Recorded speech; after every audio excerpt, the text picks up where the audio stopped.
Muy buenos días, estimado público. Nuevamente en nuestro programa de Tu Salud Primero, hoy día martes 11 de enero del año 2022, y hoy soy invitado. Mi nombre es Omar Simón, soy cirujano oncólogo del Departamento de Oncología del Hospital Nacional Daniel Alcides Carrión. El tema que vamos a desarrollar hoy día es cómo dar el diagnóstico de cáncer. Voy a hacer una breve introducción y espero recibir preguntas para poder aclarar estos conceptos. En los últimos años, en los últimos 15 a 20 años, la mentalidad ha cambiado mucho con respecto a cómo dar la información, cómo suministrar la información a los pacientes sobre su diagnóstico, su tratamiento y especialmente la evolución que va a tener este tratamiento. A esta evolución que va a tener el tratamiento se conoce como pronóstico. Por eso es importante establecer una buena relación entre el médico, el paciente, para que se pueda comprender la enfermedad. Recientemente, cada vez más las estructuras legales obligan a que el médico y el paciente establezcan un documento en el que se plasme esta información. Ese documento se llama consentimiento informado.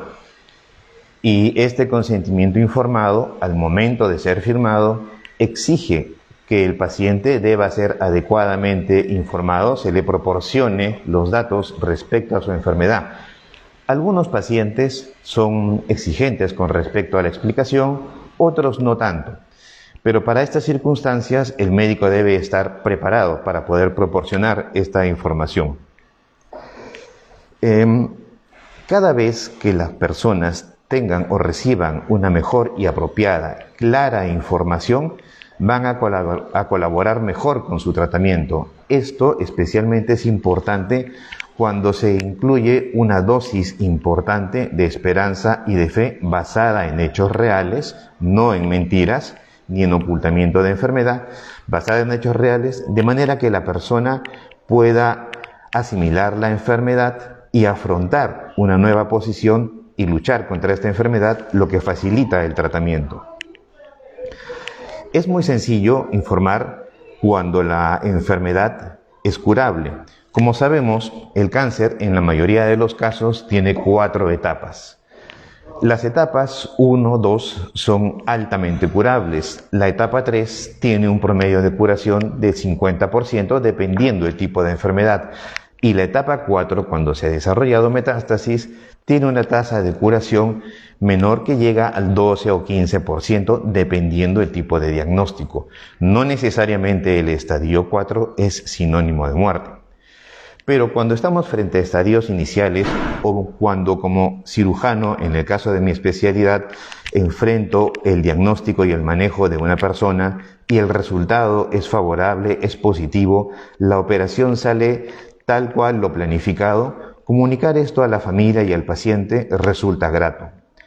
Pero cuando no es así, cuando entramos a operar y encontramos diseminación de la enfermedad que no ha sido posible detectar con los estudios previos y ya no hay nada que hacer desde el punto de vista curativo, proporcionar esta información a los pacientes y a los familiares resulta muy difícil de manejar y bastante ingrato.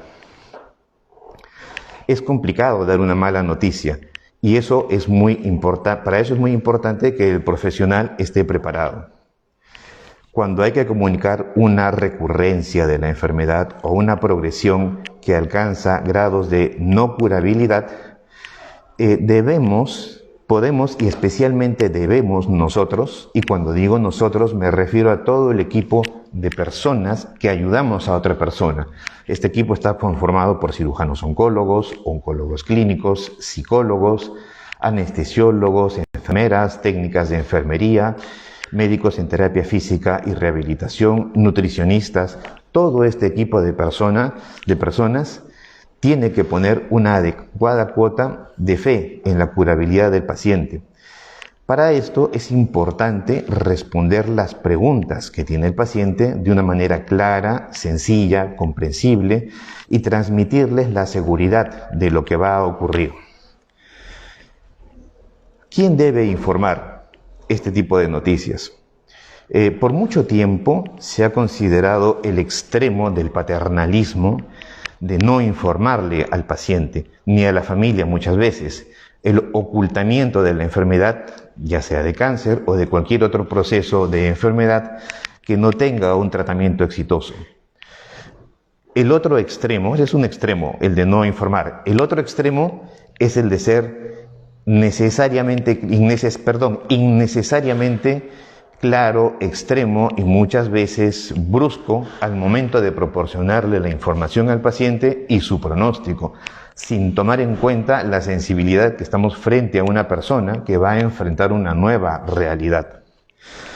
Entonces, la persona o el especialista que debe proporcionar esta información, en la medida de lo posible, debe ser el especialista en oncología. ¿Por qué? Porque la persona, el paciente con la enfermedad, va a tener una serie de cuestionamientos, preguntas, dudas concernientes a la misma enfermedad, al cáncer, que solamente pueden ser aclarados y respondidos por el especialista en esta enfermedad. En una concepción ideal, debería estar de la mano de un psicólogo para poder hacer la contención inmediata de las emociones que puedan surgir en el momento del otorgamiento de esta enfermedad. No obstante, esa situación desde el punto de vista administrativo, práctico, no es posible.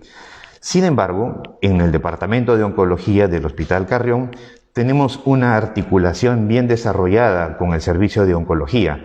Ya hemos establecido una alianza, un entrenamiento, una capacitación, de manera que cuando el cirujano o el oncólogo clínico otorga el diagnóstico con la mayor sensibilidad posible al paciente, inmediatamente pasa después al manejo, a la consulta con el servicio de psicología, a fin de contener, manejar, gestionar las emociones que se puedan producir como producto de esta nueva noticia y adaptarlo a una nueva realidad.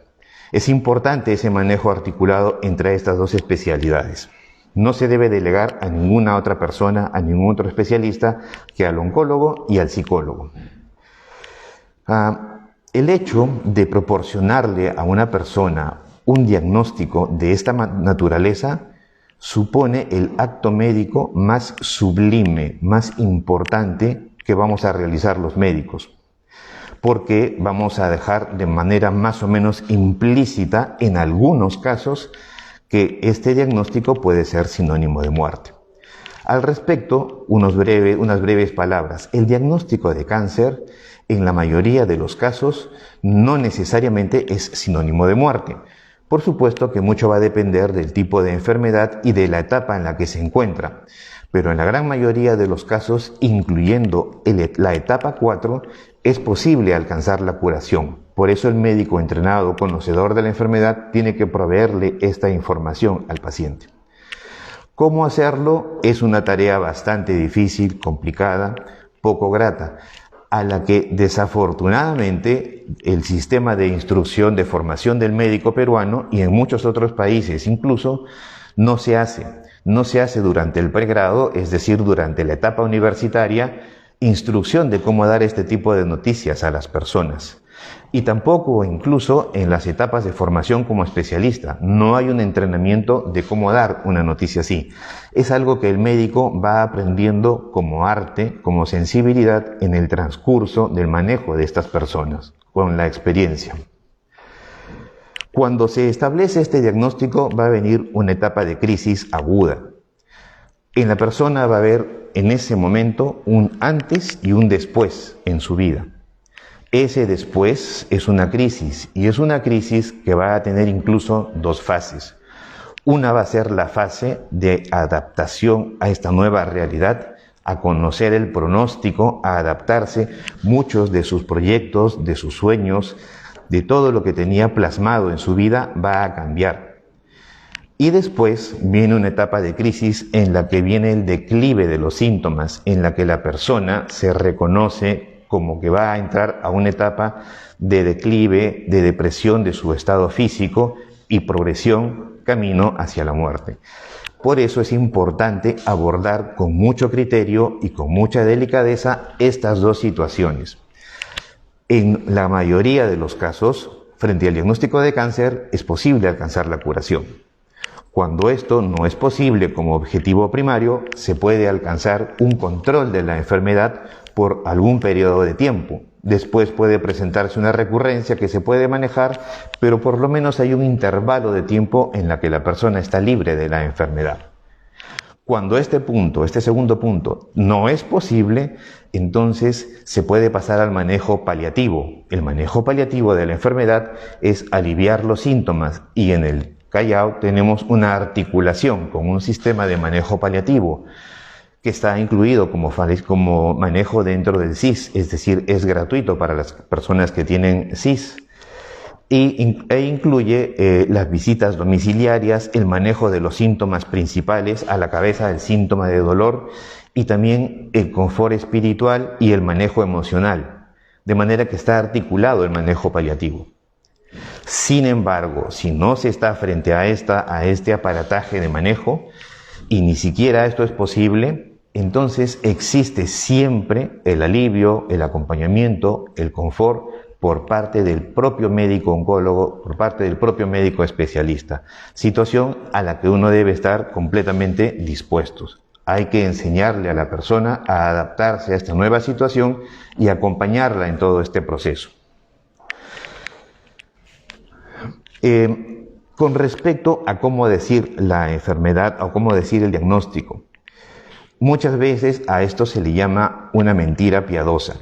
¿Y en qué consiste? Especialmente para aquellos que practican la fe católica, tanto en el Antiguo como en el Nuevo Testamento, prácticamente se condena a la mentira.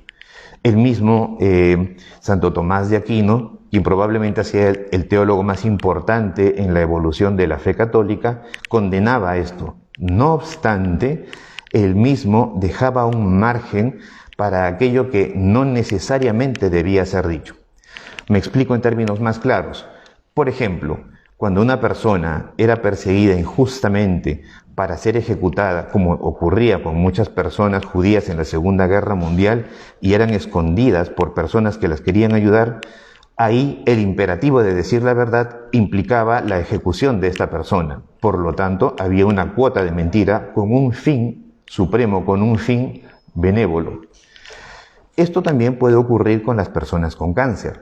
No necesariamente implica que vamos a mentir, pero vamos a dar la información de una manera gradual, dosificada, teniendo en cuenta la personalidad de la persona, lo que sabe la familia, lo que la familia nos permite decirle, teniendo en cuenta el aspecto emocional o el impacto que va a tener en la persona. Por eso es importante que el médico desarrolle una buena relación con su paciente. Es importantísimo conocer dos situaciones desde el punto de vista social. Los sociólogos han establecido, especialmente en el modo actual, en la sociedad actual en la que vivimos, que tanto la salud, la juventud y la riqueza o el estatus de tener dinero se considera como una situación normal. Es lo que la gente desea. Salud, juventud y dinero. Pero cuando no se está frente a estas condiciones, y si no a lo contrario, es decir, enfermedad, envejecimiento y pobreza, eso se considera como un estatus inferior en las condiciones actuales que tenemos en nuestra sociedad. Otorgarle a una persona el diagnóstico de una enfermedad que podría tener connotaciones de muerte hace que esta persona considere que baje a este estatus. Eso implica una serie de mecanismos emocionales, mentales, que pueden ir en detrimento de la curabilidad o del mejoramiento de su salud. Por eso es importante el apoyo psicológico para enfrentar estas situaciones, adaptar mejor a la persona y borrar de pronto ese estigma que se puede tener de estar subyugado a un estatus social menor. Es fundamental para el proceso de recuperación y en algunos casos para el proceso de curación. Hay casos en los que la situación desde el punto de vista científico-médico podría ser no curable, pero agregar una importante dosis, una cuota de fe, puede llegar a alcanzar situaciones de la salud, recuperaciones de la enfermedad que no tienen explicación científica. Eso es posible, siempre. Las recomendaciones en general para dar unas malas noticias es que el médico debe tener la suficiencia, el conocimiento, la posición para desarrollar esta entrega de la noticia, que a su vez es un arte. Es un arte que se va aprendiendo con el transcurso del tiempo. Otorgar esta información a un paciente es un acto muy individualizado. No se puede tener una fórmula, no existe una plantilla, un protocolo para entregar la información a las personas. Se hace de manera muy individual, tomando en cuenta cuánto sabe la persona al momento de su diagnóstico. La mayoría de las veces a nuestro departamento, que tiene un nivel de atención 3, no hacemos nosotros trabajo de diagnóstico, sino recibimos al paciente con toda la información, ya un paciente con diagnóstico de cáncer que ha pasado por estudios en otras instituciones.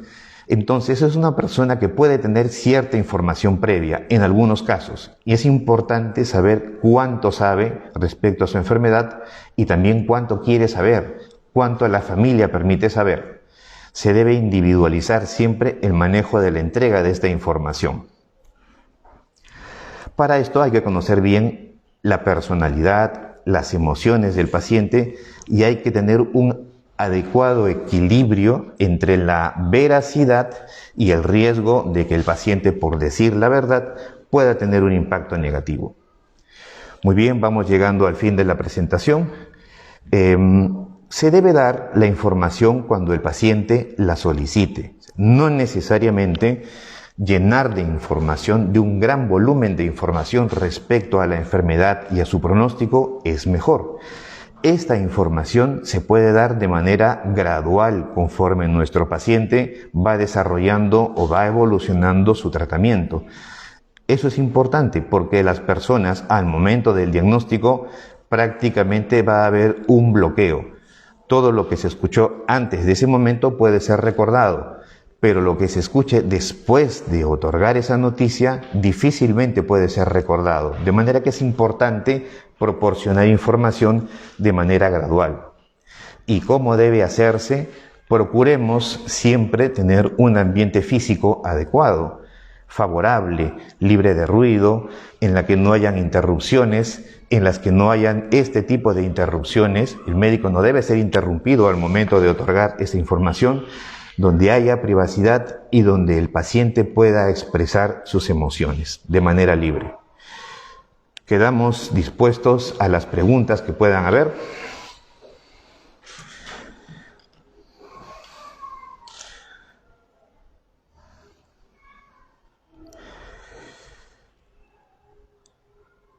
A ver, acá tenemos una pregunta. ¿El cáncer de cerebro en etapa 3 es curable? A ver, Romina, por supuesto, todos los tumores, todas las neoplasias en etapa 3 o incluso en etapa 4 pueden ser curables. Hay un grado potencial de curabilidad. Así que dependiendo del cáncer de cerebro puede tener múltiples orígenes.